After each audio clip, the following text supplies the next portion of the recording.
अब बहुत से कहते हैं कि पास्टर जी मैं 40,000, 50,000, 60,000 सैलरी कमाता हूँ, 2-3 लोग कमाते हैं, पैसे मेरे घर में नहीं रुकते, इधर से आती है उधर खर्च हो जाती है। क्यों खर्च हो जाती है मेरे प्रियो? क्योंकि आप प्रभु की आज्ञा का उल्लंघन करते हैं। जब भी आपको पैसा मिले उस पैसे को निकालिए, प्रभु से प्रार्थना कीजिए, उसके बाद उसमें से नेट 10वां अंश निकालिए, उसके बाद उस पैसे को खर्चा कीजिए। या फिर अगर अकाउंट में है तो उस पैसे पे प्रभु से उपस्थिति में बैठ कर प्रभु से प्रार्थना कीजिए, हाँ प्रभु जो भी तू मेरे आशीष दिया है अकाउंट में उसमें तो आशीष प्रदान कर। उसके बाद प्रार्थना करके उसके बाद सबसे पहले 10वां अंश निकालिए और उसके बाद उस पैसे को खर्चा कीजिए। या फिर आपको कहीं डोनेशन देना है, भेजना है, दान राशि करना है तो सबसे पहले उसको कार्य कीजिए, इसके बाद उस पैसे को खर्चा कीजिए। प्रभु आपके जीवन में आशीष देगा, हर एक कर्ज के बंधन को तोड़ेगा, हर एक श्राप के बंधन को तोड़ेगा और आप जो कमाते हैं उसमें आशीष करेगा और पैसा वो बच जाएगा, महीना खत्म हो जाएगा और पैसा आपके पास रुका रहेगा। हम कुछ पाने की नहीं बल्कि हम प्रभु के कार्य के लिए हम आगे आए, प्रभु ऑटोमेटिक ही हमारे जीवन में आशीष देना चालू कर देगा। हालेलुया। बहुत से लाखों लोग कमाते हैं लेकिन वो पैसा उन्हें पुरता नहीं है, पैसा कम पड़ जाता है, दूसरों से उनको धारी लेना पड़ता है। क्यों? क्योंकि आप प्रभु के कार्यों में सहयोग नहीं करते मेरे प्रियो। पैसा आप में नहीं पूर्ति है, 2,000 3,000 आप निकालेंगे सोचते हैं, लेकिन उससे अधिक बीमारियां चुरा कर ले जाती है। अगर आप प्रभु के कार्यों के लिए वो कार्य कर देते तो पैसा आपके पास बचा रहता। आप जितना सोचते हैं देने के लिए वो नहीं दे पाते, उससे दुगना तिगना चौगुना वो पैसा खर्चा हो जाता है। जांचिए आज अपने आप को, क्या ऐसा होता है या नहीं। अपने आप को जांचिए मेरे प्रियो। आप सोचते हैं मैं 1,000 रुपया दूंगा प्रभु के कार्य के लिए और नहीं देते, शैतान आपके अंदर भी प्रकार के कार्य कर देता है और वो 1,000 के बदले 4,000 5,000 वो पैसा खत्म हो जाता है आपके पास से। अपने आप को जांचिए, अपने दिल पर हाथ रख के कहिए क्या मैं ये झूठ बोल रहा हूँ? नहीं, पवित्र आत्मा के द्वारा कहा गया हर एक शब्द सच्चा होता है मेरे प्रियो। और प्रभु बहुत से लोगों से बातें कर रहा है, उनका जीवन परिवर्तन होने जा रहा है। आज इस श्राप के बंधन से भी एक श्राप का बंधन है आपके जीवन में, ये भी एक बंधन है जो बंधन आपके आशीषों को रोक रही है। उन बंधन को खोल लीजिए और प्रभु के आशीष को प्राप्त कर लीजिए मेरे। आप सभी को जय मसीह की मेरे प्रियो। एक बार फिर से आप सभी के लिए मैं लेकर आ गया हूँ आज का वचन। मेरे प्रियो, जितना हम प्रार्थना का महत्व देते हैं, प्रार्थना को महत्व देते हैं, हम वचन को भी महत्व देने वाले हो जाए। प्रार्थना के साथ वचन भी बहुत ही जरूरी है। जब हम वचन को पढ़ते हैं, जब उसको अध्ययन करते हैं तो प्रभु हमारे जीवन में आशीष के दरवाजे को खोलता है। प्रार्थना हर एक बंद रास्ते को खोलता है, हर एक बंधन को खोलता है और प्रार्थना के द्वारा हम प्रभु से मुलाकात कर सकते हैं। ये वचन जब आपके अंदर रहेगा तो दुखों में संकटों में आप इससे सहायता प्रदान प्राप्त कर सकते हैं। दुख में, संकट में, मुसीबत में सब छोड़ दें, लेकिन ये वचन आपको कभी भी ना छोड़ेगा। ये संकट में अति सहज से मिलने वाला ये एक सहायक है। जब आप दुखों में पड़ेंगे तो ये वचन आपके अंदर से निकलेगा और आपको एक आनंद की भरपूरी देगा। शोक में डूबेंगे, आपको आनंद देगा। कुछ समझ में ना आए तो ये वचन आपको समझाएगा। बंद रास्ते सब नजर आए, रास्ते सब बंद नजर आए तो ये आपको एक रास्ता दिखाएगा, ये आपको जीवन का मार्ग दिखाएगा। जब चौराहे पर आप खड़े हो, 4 रास्ते हैं, किस रास्ते पे जाना है आपको समझ ना आए तो ये वचन आपको मार्ग दिखाएगा। इसलिए हम इन वचनों को महत्व देने वाले हो जाए। हर रोज रात को 9 बजे वचन का वीडियो पोस्ट होता है मेरे प्रियो, आप देखें, उसको हृदय में बसाएं, उसको डायरी में नोट करके रखें ताकि आप इसके द्वारा आशीष को प्राप्त कर सके। हालेलुया। तो आज का जो विषय है वो है जैसा पेड़ वैसा फल, यानी कि जो हम इस पृथ्वी पर करेंगे वही हम कटनी काटेंगे। जो कार्य हम यहाँ करेंगे वही हम उसका प्रतिफल हम पाएंगे। हालेलुया। तो आज के मन के लिए हम देखते हैं मत्ती के 7वें अध्याय के उसके 21 पद से। वहां पर लिखा है, जो मुझे हे प्रभु कहता है उनमें से हर एक स्वर्ग के राज्य में प्रवेश न करेगा। यह वचन क्या कहता मेरे प्रियो, जो भाई बहन, जो मसीह व्यक्ति, जो विश्वासी हे प्रभु कहता है, वो हर एक व्यक्ति स्वर्ग राज्य में प्रवेश नहीं कर पाएगा। अब आप बोलेंगे मैं तो यीशु के पीछे चलता हूँ, फिर मैं क्यों नहीं स्वर्ग राज्य में प्रवेश करूँगा। मेरे प्रियो, इसके आज्ञा हमें पालन करना है। और इसकी आज्ञा क्या है? इसकी आज्ञा पूरे बाइबल में भरी हुई है। विशेष तौर पर 10 आज्ञाएं मैंने दिया है, वीडियो बना चुका है। जब हम ठीक है, हम मसीह यीशु में आ गए, हम यीशु मसीह और विश्वास कर लिए, पापों की क्षमा प्राप्त कर लिए, उसको जीवन का उद्धारकर्ता भी स्वीकार कर लिए। लेकिन जब हम मसीह में आने के बाद हम आज्ञा का उल्लंघन करते हैं तो हम प्रभु से दूर हो जाते हैं। आप जब मसीह को नहीं जानते थे, जो कुछ आप करते थे, आप मसीह में आए, उन पापों की क्षमा आप प्राप्त कर चुके हैं। लेकिन जब आप वचन जान चुके हैं, जब आप यीशु मसीह के पास आ गए हैं, तो आपको उसके वचन को पकड़े रहना होगा, उसके वचनों पे आपको चलते रहना होगा। हालेलुया। क्योंकि वचन यहाँ पास साफ साफ कहता है, जो मुझे हे प्रभु कहता है, उनमें से हर एक स्वर्ग राज्य में प्रवेश ना करेगा। आप विश्वासी है, अपने आप को जांचिए, क्या मैं प्रभु के विरोध में ऐसा कोई कार्य तो नहीं कर रहा हूं या कर रही हूं जो मुझे स्वर्ग राज्य से वंचित कर सकता है। हालेलुया। जब यीशु मसीह आएंगे बादलों पर लेने के लिए, उस समय जब न्याय होगा, तब आप कहेंगे, प्रभु मैं तो प्रार्थना करता था, वाइल पढ़ता था, दशमांश देता था, भेंट देता था, फिर मुझे कैसे इनकार कर सकता है।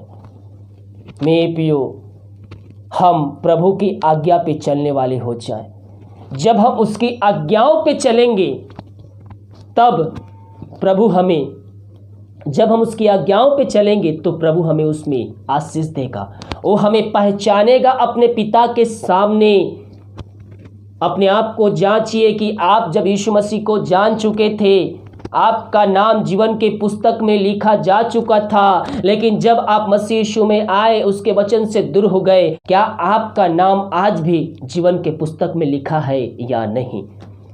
बाइबल कहती है, जिसको देने का अधिकार है उसको लेने का भी अधिकार है। मेरे प्रियो, अगर प्रभु यीशु मसीह को, परमेश्वर को जीवन के पुस्तक में नाम लिखने का अधिकार है, तो वहां से काटने का भी अधिकार है। इसीलिए सतर्क रहें, कहीं आप उसकी आशीषों से वंचित ना हो जाए। आपके पास आशीष आ गई, चंगाई मिल गया, छुटकारा मिल गया, घर द्वार सब आशीषें आ गई, तो कहीं वो आशीषें आपको प्रभु यीशु मसीह से अलग तो नहीं कर रही है, आपको प्रभु यीशु मसीह से दूर तो नहीं कर रही है। अपने आप को जांचिए। जब मेरे पास कुछ नहीं था तो मैं प्रार्थना करता, बाइबल पढ़ता था, वीडियो देखता था, प्रभु को पत्नी बैठता था, दशमांश था, भेंट देता था, दान राशि सब कुछ करता था। लेकिन जैसे ही मेरे पास आ गया, प्रभु से दूर हो गया, मुझको क्या करना है देखकर, मैं तो आशीष पा चुका हूँ। याद रखिए मेरे प्रियो, जब तक आप प्रभु के वचन में बने रहेंगे, तब तक आप वो आशीषें आपके पास से रुकी रहेगी, अन्यथा वो भी आपसे छीनी जाएगी।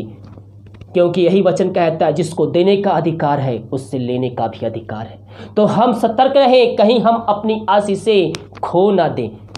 हम प्रभु से प्रार्थना करते रहे, नियमित तौर पर हम प्रभु से प्रार्थना करें, उसे कार्यों में सहयोग करें, प्रभु हमारे संग रहेगा। और जितना हो सके आत्माओं को जीत कर प्रभु यीशु मसीह के पास लाएं।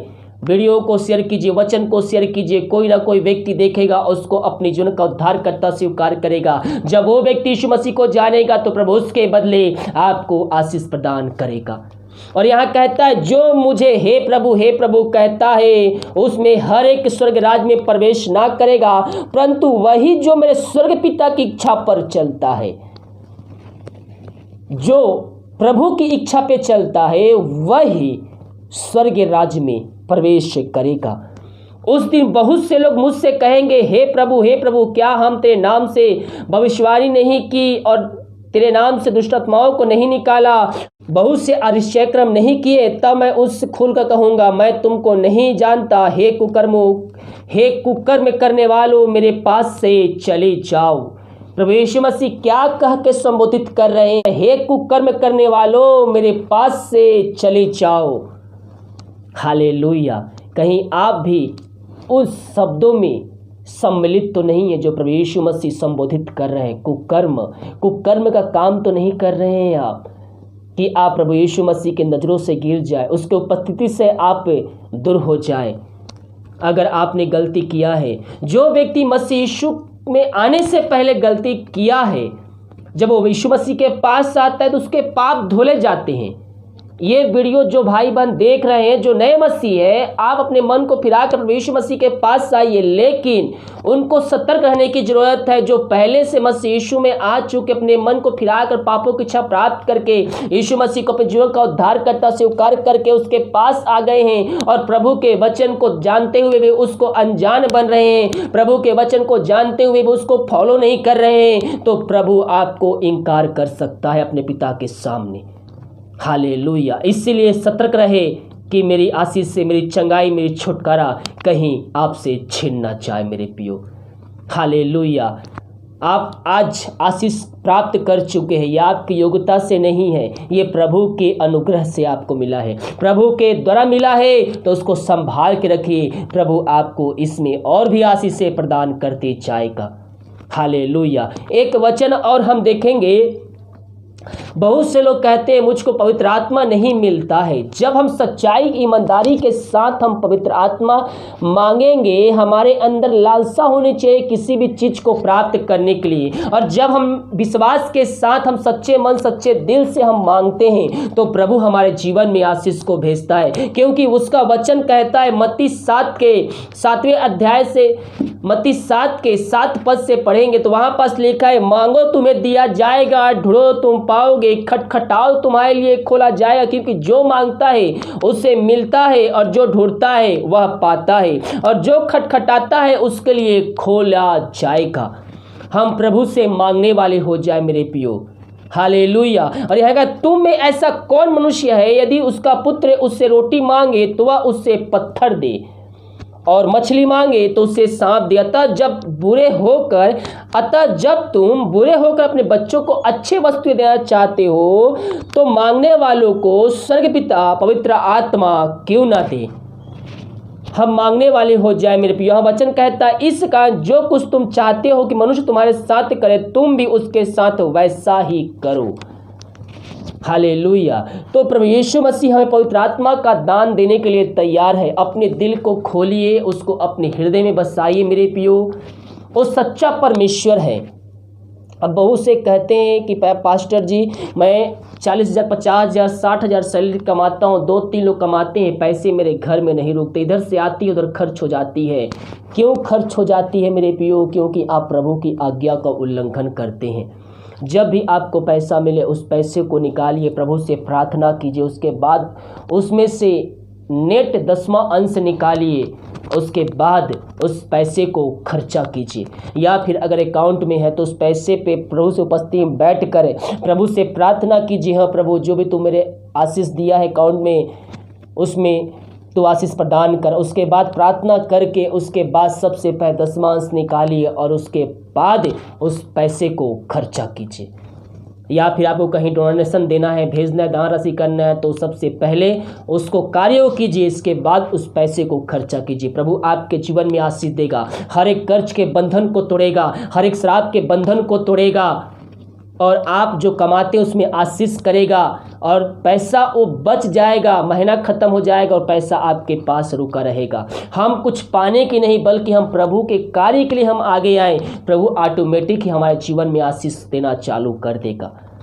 हालेलुया। बहुत से लाखों कमाते हैं, लेकिन वो पैसा उन्हें पूरता नहीं है, पैसा कम पड़ जाता है, दूसरों से उनको उधारी लेना पड़ता है।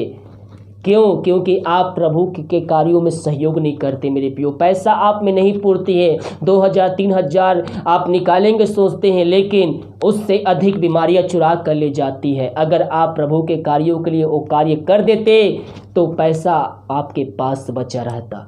आप जितना सोचते हैं देने के लिए वो नहीं दे पाते, उससे दुगना तिगना चौगुना वो पैसा खर्चा हो जाता है। जांचिए आज अपने आप को, क्या ऐसा होता है या नहीं।